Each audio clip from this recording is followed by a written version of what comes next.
Okay, part two. Because an alarm went off on my phone and it shut it off. But on that note, tons of time, tons of focus to get to a point where I could actually charge for these things. And be able to again stay in integrity with the soul of the person I was working with my own, and get some incredible results.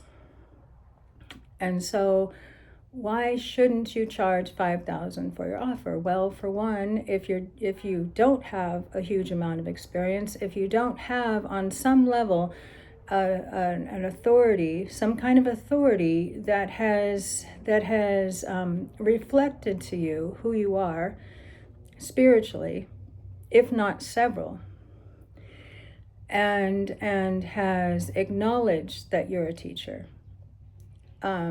If you've gotten into financial space, which I did, there's about $250,000 that people owe me, pretty much.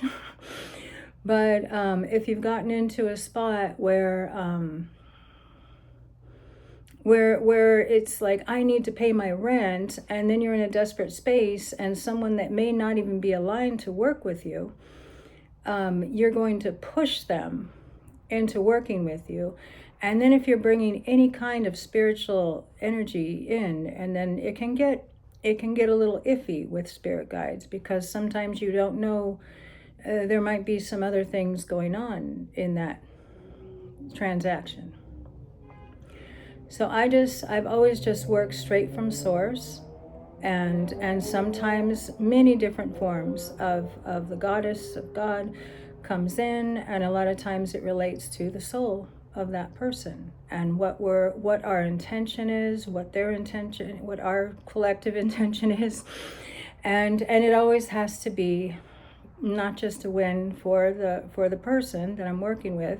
It also has to be aligned for me, and I always receive for it.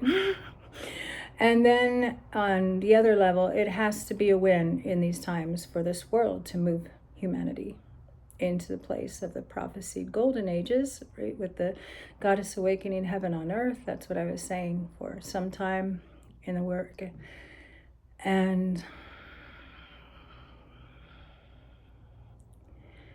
it just has to be true. It just has to be true to life. And there are many ways to discern if it's true, if things are true or not. And so if you're a lover of truth, if you would like to be participating in that way of the evolution of consciousness that's happening on the planet, in whatever position of leadership you might be in, or whatever place you might be in, and being called to move forward in that, it would be wonderful to work with you. And so I'll leave details in the bottom. So blessings.